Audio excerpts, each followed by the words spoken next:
favorite assignments, and it honestly will get you really excited about research, or that's what I hope it will do. So for the what makes me tick, sorry, there we go. I'm just pulling this up so we can look at it together.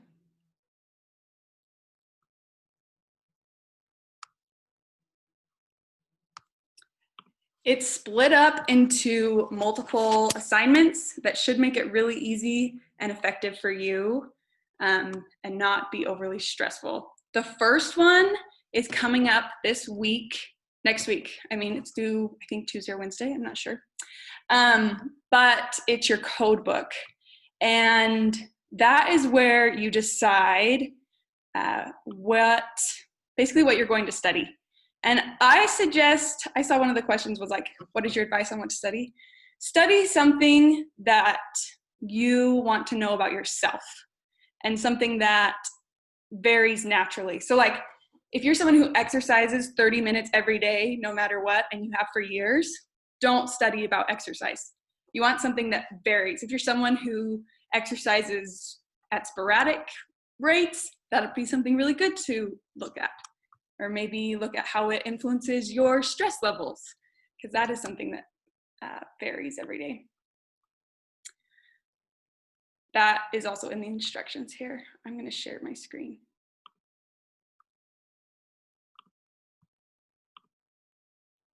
Okay, great. So with this, always, number one thing is read through the rubric as you're completing this. And ask yourself these questions. Is the research hypothesis a statement? A statement ends in a period, not a question mark. These are really easy points, this one particularly. And then the relationship means you need to have a positive or negative relationship, i.e., the more I exercise, the less stress I will have, or the more I exercise, the more stress I will have. One of those. So just make sure that you go through each of these things and you know that it's all correct. Continuous variables, if you have questions about that, reach out to your TA or come on the lab. We can happily answer that. And then the next assignment you'll do for this is your, you'll find all your research. And there's a thing in the class where you'll learn how to look through the library really well through the internet, the library website, your annotated reference list. Any questions so far, or has anyone already started this and have insights? Lillian or Erin, are there any questions in the chat? Great. Okay. So then you want to do your reference list. Your references need to be within 10 years, if not, really ideally, your sources should be within 5 years. Follow APA format, and once again, go through the rubric. Reach out to your TA or come on the lab if you have questions about any of these. But then you'll go through and you'll first write your literature review. The biggest thing people miss on the literature review, which is, we call it introduction here. I'm gonna pull this Hey, up. Whitney. Yes. We just have a couple questions in the chat before I move on because they're about the code book. Yep. So they're just saying, is there like any tips for creating our code book for Tuesday? And then for the first part of the assignment, what could be an example of a control variable? Oh, that's a great question. I didn't mention that. With your control variables, so let's take a different example. Let's say you want to study how your breakfast influences your energy throughout the day. So your independent variable would be how nutritious your breakfast was, and your dependent variable would be your energy throughout the day, measured on some continuous scale like 1 to 10. Your control variables, you want them to be things that would also influence your dependent variable. So what are some things that influence your energy throughout the day? They could be exercise, how much sleep you got throughout the day. Throughout the day, that also works. Or that night previous. Or you could do like your stress levels. Those 3 things can all impact your energy throughout the day.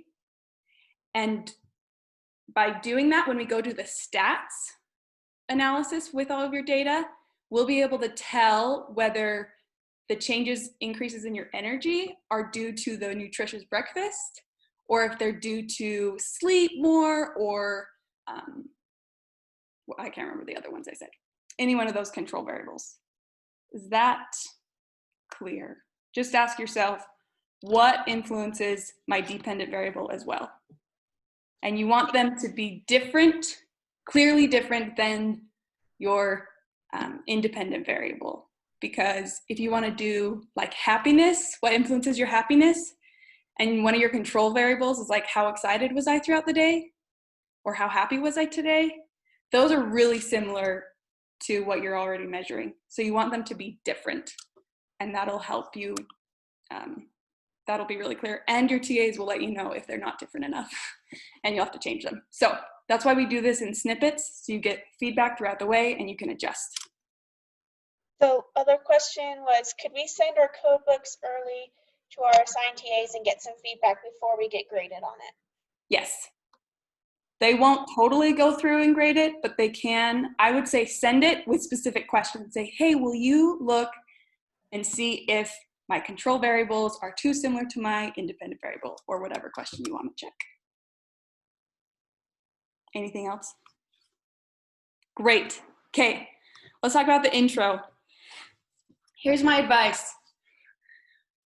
Have a Word doc up and your intro, this rubric up, and you want to go through and literally, first paragraph, write, I'm going to show you right now. I'm going to open a new document quick so you can see how. Oh, look, there's my stats homework. If anyone wants to do stats, call me up. That's all I've been doing. So anyways, okay, here. You have your Word doc up and you have this up. First thing, is the purpose of your study stated clearly in the first paragraph? Go to your first paragraph. The purpose of my study is blank, to understand how breakfast influences my energy throughout the day. Next thing, does the first paragraph clearly discuss why this study is important? This study is important because ... That is how clear you can be. This isn't an English class. You can literally take the rubric and use it almost as a question guide. These are written as questions. You just respond. It doesn't need to flow that well. It's not English. No fluff. Just follow the rubric and you'll get all the points. And then as far as the this part, this is where people lose the most points, is whether your findings are synthesized in your What Makes Me Tick introduction. Synthesizing means bringing together multiple sources. So if you have one source that says a healthy breakfast consists of, let's take that example, a healthy breakfast consists of protein and fruits and vegetables, and another source says a healthy breakfast consists of calcium and, trying to think of something else, calcium and protein as well, then in your paragraph you can say, research has defined a healthy breakfast as including protein, calcium, and a variety of fruits and vegetables. And then you would cite both those sources on that sentence, or whatever, how many sentences you took to say that. So the best way to know that you're synthesizing is whether or not you're citing multiple sources after the claims that you're making from the research. Are there any questions coming up about that? you can unmute yourself or you can send them into the chat, Lillian. I was just answering one on the chat. Mandy asked about, is the variable we test something that we will actively conduct in an experiment, or is it something we will observe? For example, if you're testing amount of sleep, do we just keep track of how much sleep we get and measure how we feel, or do you have to force ourselves to go to sleep for a certain amount of hours each night? That's a good question. Yeah, so I just said it's more observation. Yes, with social sciences, we can't,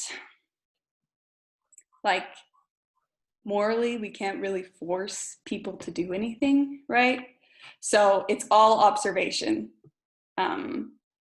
That's a general principle with social science research, but with this, you're really observing yourself. Any other questions? And then, yeah, the other question is, I think it's about finding the studies. So for sources to be synthesized, do they have to be studies that ultimately come to the same result? No. So you could also have studies that say opposite things, right? Some say that exercise leads to less energy during the day, and other research says it leads to higher energy during the day. And you can cite both of those sources in that sentence. And then even later on, that's a really great thing to find, because you can say, my research will fill in that gap to see whether exercise leads to higher energy or whether it leads to lower energy. Does that make sense? Thumbs up, thumbs down. Okay. Awesome. Anything else? Erin and Lillian, you guys are managing the chat. It's an APA question. How do you cite two sources in one sentence? Oh. There is an example, I think, because haven't we given an example? If you look on the instructions, there's like an example for an introduction. There is here. Let me pull up. I will pull up.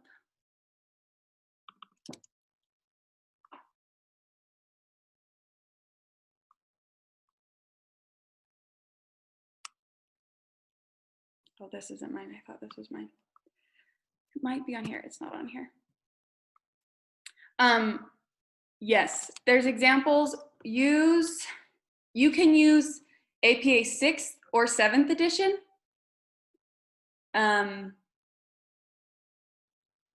I would highly recommend using the 7th edition because it's the newest and most updated. But you do need to, like, in your submission comments, just say, I used APA 6th edition or I used APA 7th edition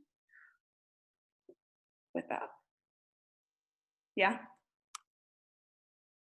Examples of that we can post. Would that be helpful to post an example of all those citations and APA stuff? Yeah, I think that would be helpful. Okay. I'm sorry, I zoned out for a second. So as far as like APA 6th edition or 7th edition, do we find out how to cite that? Is there like a website online, or do we have to buy a handbook, or how does that work? Nope. Here, if you go on here, so I'm in Canvas right now. Go to the What Makes Me Tick intro info page. The way I got here, I went to assignments, clicked on the intro of What Makes Me Tick, and then it has a link to this page. Here's the thing about synthesis help. There should be a link on here. I just saw the link. Yes.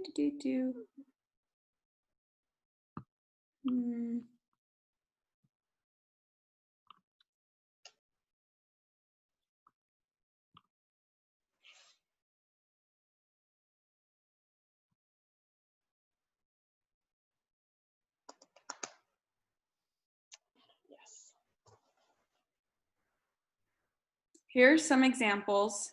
This is examples of references for your reference page. However, Lillian or Erin, do you want to send in the Purdue OWL link for APA into the chat? They're going to send in a link. We'll update that. I thought it was on there. Sometimes we Erin, do you want to do that, or do you want me to do that? Thank you. I can send that in with the Purdue Okay, link. great. Is that Lynn's? Awesome. Thanks, guys. Did that answer the question, Carol? Yes, I think I'm familiar with the Purdue OWL. We just go through that website then. That's the most helpful. And feel free, seriously, sometimes just talking it through. There's also the writing lab that is, I believe they're doing online meetings with students, and they can help you as well. They'll definitely do the 7th edition with you, but they are very helpful too. Okay, great. Thank you. Okay. So another thing that someone wants us to go over is just what is required for the annotated reference list. There's a rubric for it as well. So if we kind of want to just pull that up really fast. Yes. You guys are awesome. Thanks for asking all the questions. And then to answer, I'm just going to answer a question. For our observations, are we supposed to just do something that we can observe ourselves only for the research, or should we have multiple people / groups that we're observing? And for this case, the answer to that question is it'll just be you. Your subject number is just 1 for this assignment. Yeah, which is honestly what makes this assignment so fun, is that you get to learn something about you and what things are correlated or connected in your own life. I remember realizing that sleep influenced my stress way more than my relationships. I studied how stress and relationships were connected. Those are my independent and dependent variables. And one of my controls was sleep. And I realized, I was like, wow, if I sleep more, I have way less stress. It doesn't have as much to do with whether or not I'm being social with people. And that was really cool for me. So there's things like that that you get to learn about yourself. So find something that you want to learn about yourself. And it'll be it'll help you be really engaged with it. Okay, annotated reference list. Here's the link. I knew it was on here. APA format link is here. We'll put that on the others as well. So their question was just more about the annotated reference list. Yes, and just kind of going over that. And someone also asked,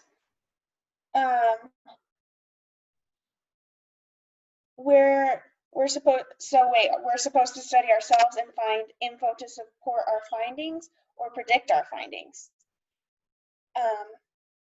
But I don't think it's either. You're supposed to find stuff before you do your information, before you do your own study. Mm-hmm. And it doesn't have to correlate exactly like with your own study, because that's kind of the point, is you're adding to like the research field in general. And so the study doesn't have to be exactly what you're doing. Yes. So let me simplify this. You are going to choose your variables with the code book, right? I'm going to study this independent and dependent variable. You're going to decide how you're going to measure them with your control variables. And then you will go and find 5 primary sources, as in original research that's peer reviewed, that surround the topics of your variables. So you'll go and search in the library database for exercise and energy, if that's what you want to research. Or you'll go research studies on anxiety and how social people are. There's tons. So you'll really find sources about the topics that you're studying. You'll give an overview of those studies in the introduction, and then you'll present your study in the rest of the paper. Yes. It's pretty simple in that way. If that wasn't simple, I'm sorry.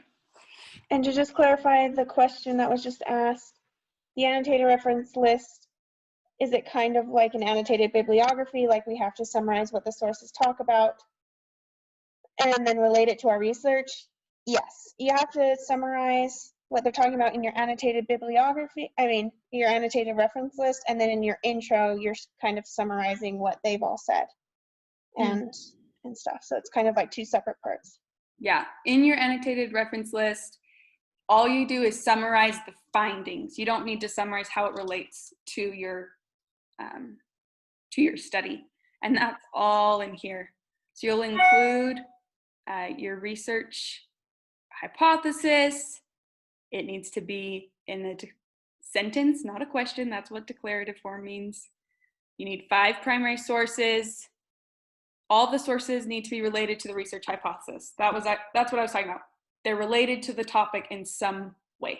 And if you're struggling to find those things, I love doing this kind of stuff. I love finding research. So reach out to me or any of the TAs. I'd love to help. Annotations are a summary of the findings in your own words. Do not copy and paste anything. We will know because we check it. So Whitney, I have one more question then. The 5 sources, primary sources that we're looking at, they have to relate to the hypothesis. So does that mean we're focusing mostly on the independent and dependent variable, and we're not really looking so much at the 3 other variables on there? The 3 controls, we're not really researching the 3 controls. We're more researching the independent and dependent variable. yes, you'll collect the data for the controls, but with your primary sources that you'll find, you need to have them related to your independent and dependent variables or your hypothesis. Okay, thank you. Yes, thanks for asking. Okay, are we good there? Moving on to the next part of this. Lillian, Aaron, any other questions with this? Nope, someone asked, do we need to find all 5 references from the library? No, I want to show you one of my favorite tricks also with finding sources. Does anyone use Google Scholar? Because if you don't, you should. It's wonderful. You can search, here's an article that I had a student look up. You can search the title in Google Scholar at any point. It'll pull up the PDF usually. It also will show you all, so here's the APA citation right there. You can copy and paste it. Just make sure when you copy and paste it, it pastes the correct formatting. Like you have to have the journal in italics and different things. Cite it there. It also has what it's cited by. And if you click on that, you'll see all these other research articles who have cited that research, and they're usually about the same topic. So that's a really great way. I find a ton of research on here. Spencer uses Google Scholar all the time as well. So that's one of my faves. Lots of people have their own way of doing it. Go with what you love. Make it exciting for you, however you want to do that. Okay. Great. We're good to move on. Sweet. Okay.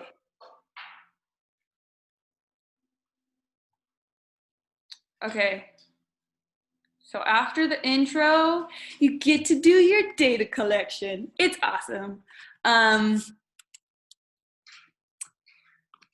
You'll want to collect your data in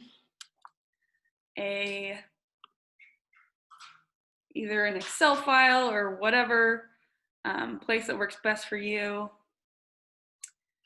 And here's an just really fast. If you're doing just what I did, if you're doing something that you're like recording something at night and in the morning and you don't want to pull up your laptop or anything like that, like you can record it on a piece of paper and then just transfer over, because it will need to be on an Excel sheet eventually, but you can have it on a piece of paper for now. Yes. Yes. Perfect. So here's an example of how you can collect data. I recommend using this to put your data in because it'll make it much easier to clean the data and analyze it later on. This is just an example. For this semester, you need to collect data for 3 weeks. It'll be on the calendar when you need to start collecting your data. You'll see a lot of similar things from your code book. You have your independent and dependent variable names in there in the code book, as well as the questions in the code book that you put. The reason we have you do that is for this, so you can have a really effective data collection. So once you have your 3 weeks of data, you will get to do your method section. There's always instructions, like there's a PDF of instructions for the assignment, and then you have the rubric. And you need to look over both. This is where, in this assignment, when you first submit it, you'll want to include your data, but you will not include your data in the final paper, and that'll be really clear. And then with this is similar to what I just described with the intro rubric. You can seriously use this almost verbatim.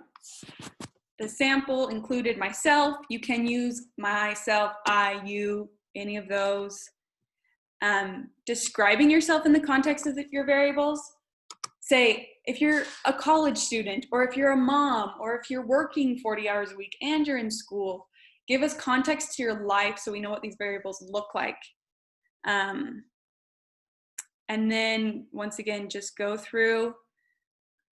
I recommend using this verbatim. My independent variable was fill in the blank. I asked myself, fill in the blank. I answered the question using fill in the blank. And then yes, okay.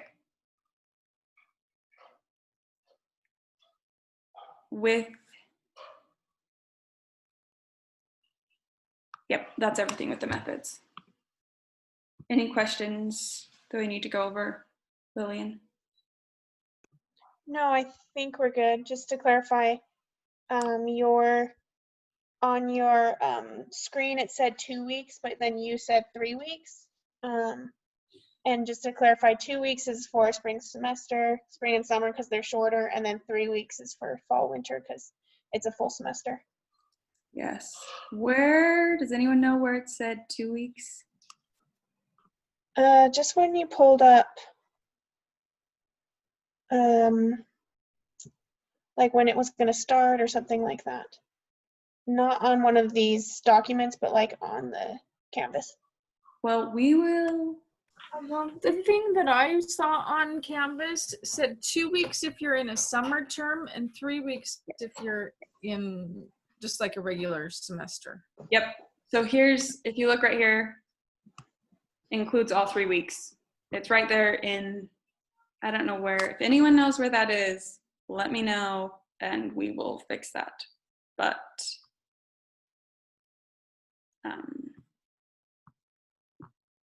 yes. And if you're struggling to, know how to write it or whatever, I did this with every one of these assignments. I just pulled up the rubric and I answered the questions, and then that are right here is a sample clearly identified.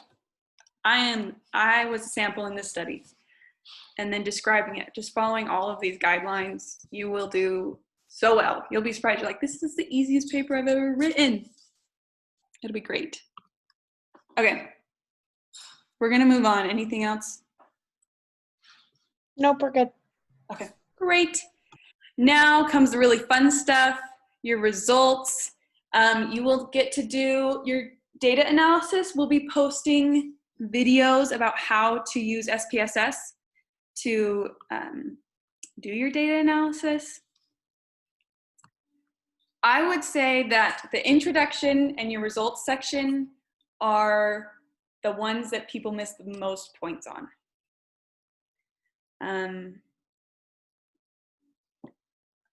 And I will show you why. Let's pull this up. Results. Once again, up here, the rubric is what we will use to grade. So make sure you follow that. This you can also use as a fill in the blank, just like the last one. especially for when you're describing your stats results.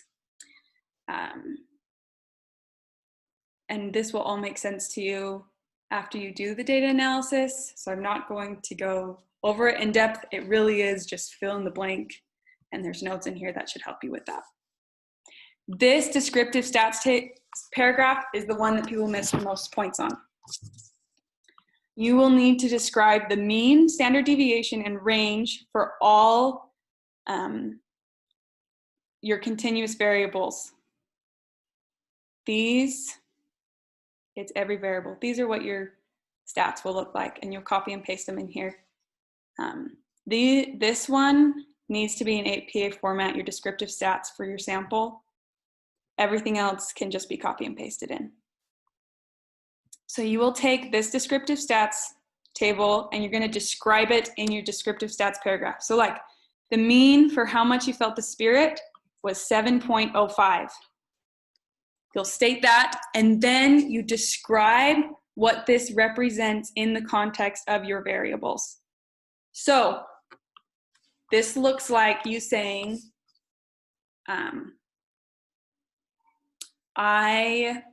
we can take the how much you felt the Spirit.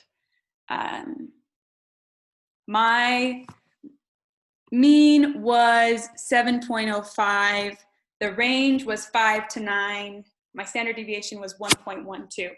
So this meant that during the time that I took the data, on average, I had a higher level of feeling the Spirit than lower level. And this looked like me reading my scriptures or me writing down thoughts after I prayed. So you want to take it from the numbers to the behaviors that it was actually describing. So. Hey, Whitney. Yes. You're still on the Canvas page. It's not sharing the, if you're on another document, it's still sharing the Canvas page. Are you serious? Yeah.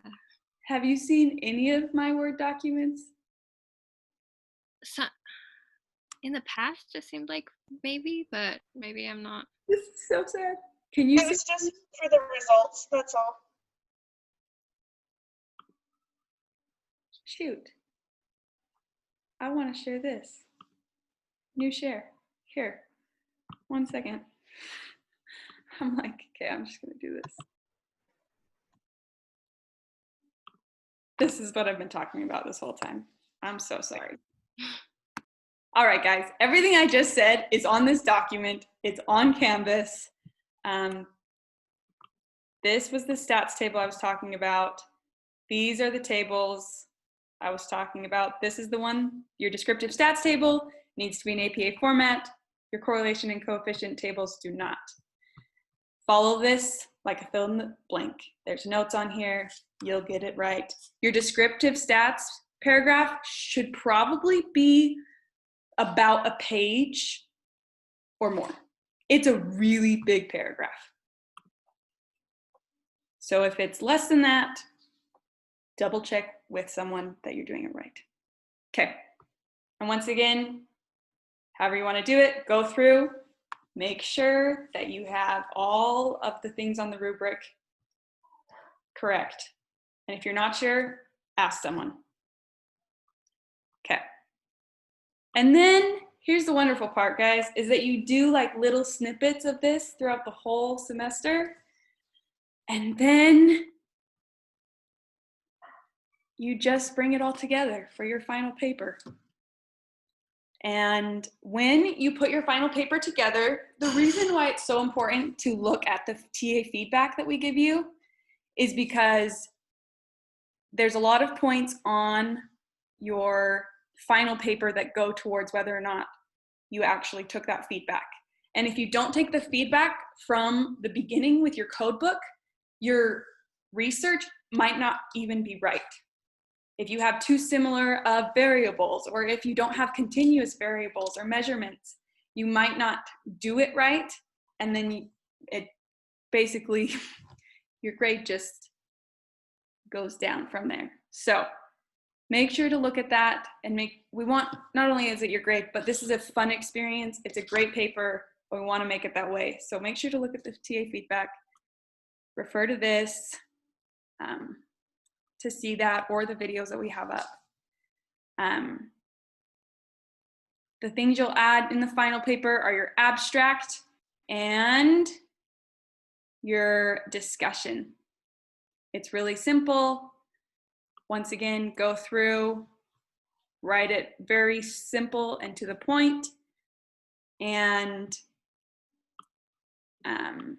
make sure everything flows together between them because you have written at different times. Check your APA formatting and make sure you update it with all of the feedback we gave you. And so that's it. And it's nice because the paper will turn out to be 7 to 10 pages, but you'll only have to write 1 to 2 pages at a time, spread throughout the semester. So, any last questions? Oh, hold on. One question was, will we have any more reviews as we approach the due dates?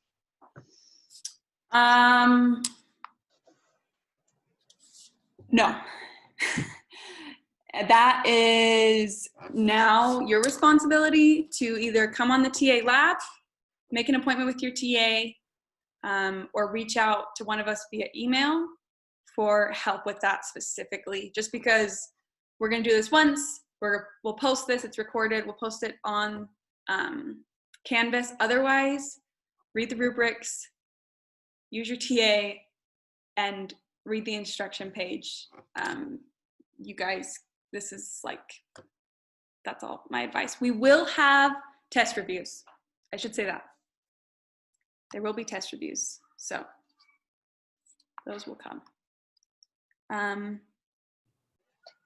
Okay, and then to answer another question, someone hasn't received an email from their assigned TA, so those should be coming out. If they're not, and she asked is it the person that has graded my first couple of assignments? Most likely. Most likely, yes, most likely. We will have, we're just waiting for a few last TAs to send those out, but they should be out by tonight.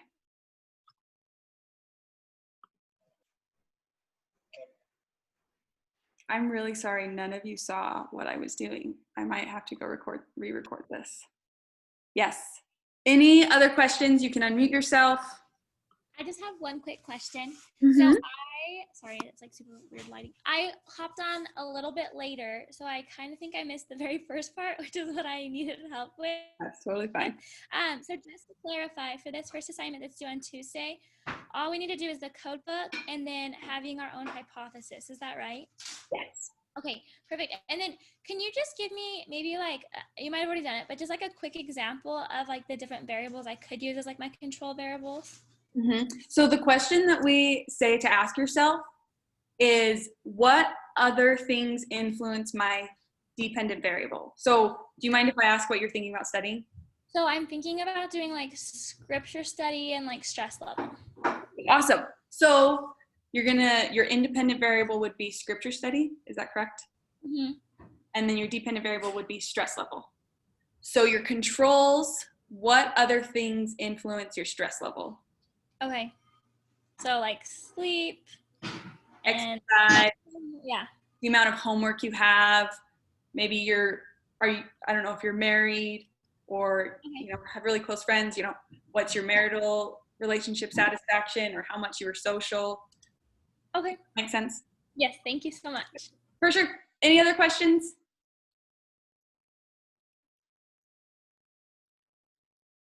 Awesome.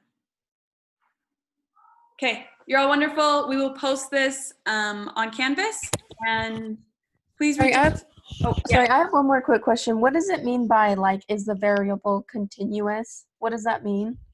That's a great question. So you have categorical variables and continuous variables. Categorical variables are, you guys, yes, this week you're talking about variables, are more of your nominal variables. So what gender are you? What race? What religion do you belong to? These can, in your code book, that would look like did, or with another example, it's like yes or no questions. Did I study my scriptures today? Yes or no is a categorical variable. How many minutes did I study my scriptures today is a continuous variable. Continuous variables are more, they're like an interval or a ratio type of variable where you can count them and you can use them as data. That's why you need to have them all as continuous variables. So they need to be on a scale from like 0 to 10, or you do minutes or hours or however you want to measure it. You come up with that. You can even use, I remember I used the GAD scale to measure my stress levels when I did mine and figured out how to put that in as numbers. Does that clarify? Yes, thank you. Okay, awesome. Anyone else? Sweet, okay. Once again, please reach out and I'm gonna stop the recording right now.